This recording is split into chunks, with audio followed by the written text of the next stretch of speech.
As we know, there's a lot more to Pāua than just a pretty iridescent blue shell.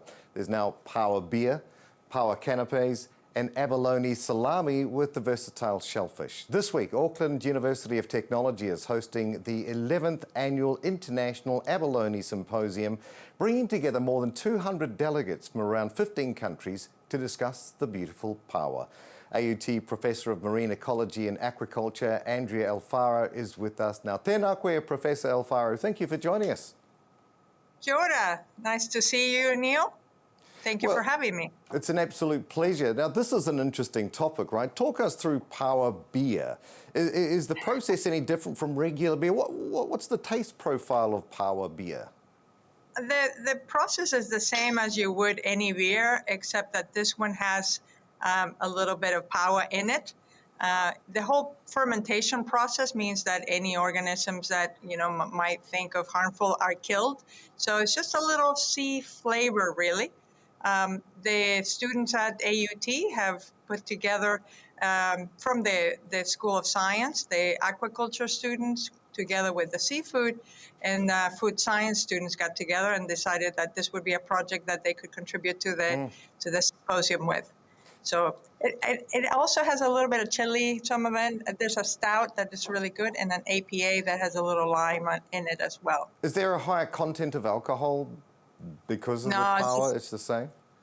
Yeah, it's the same. It's the same. It's just the flavory, a little bit of an ocean flavor to it.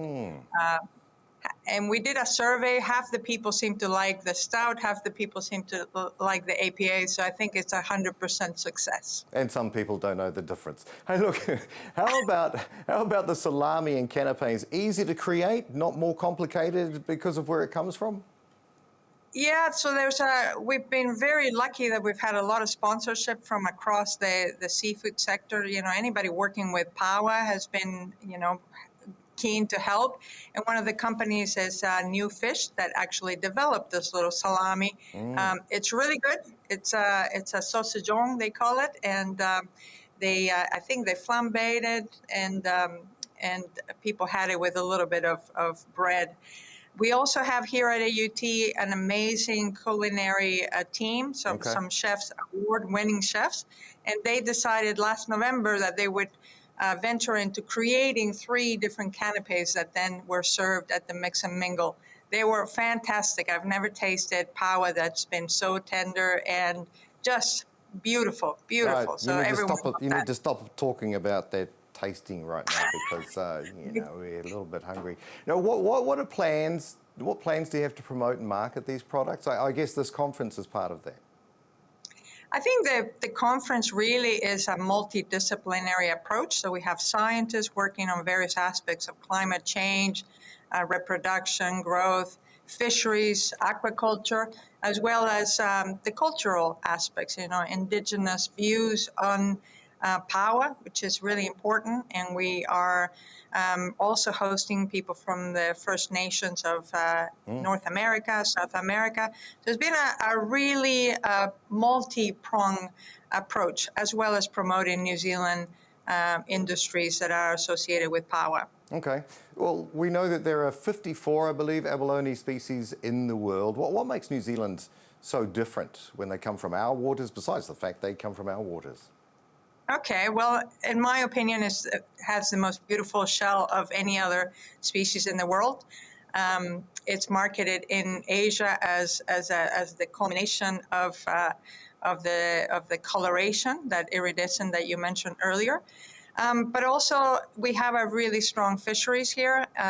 The waters are colder, so we have a healthier fisheries than other parts in the world where some of the species are actually extinct or becoming extinct, like in California, for example, where there are only about 3,000 or less animals left in the wild. So there's no fisheries anymore there for the white abalone, at least.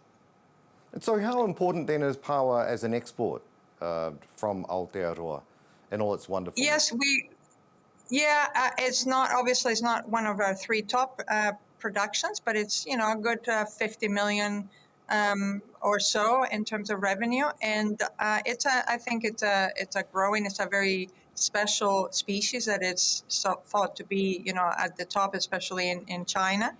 I think we've got huge opportunities to increase that production with aquaculture.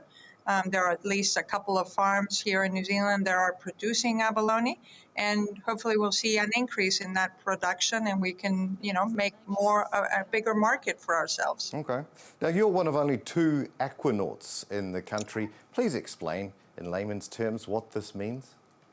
Yeah, I had the opportunity to live underwater in a habitat for 6 days in the Florida Keys when I was a student in the U.S. And basically the whole entire time we were underwater at about, I think it was 30 feet or so. And yeah, it was a lifetime experience. When I woke up in the morning and I could see the little round window, the fish were swimming around me. So it was like living inside an aquarium and the fish looking in at you. Like a real-life abattoir. Exactly. Not yeah. an abattoir. In fact, not an abattoir, sorry. yeah, not that one, but Avatar. I know what you mean. Professor Andrea Alfaro from Auckland University of Technology, thank you for your time today, and all the best for your conference. Ngā mihi. Kia ora. Thank you.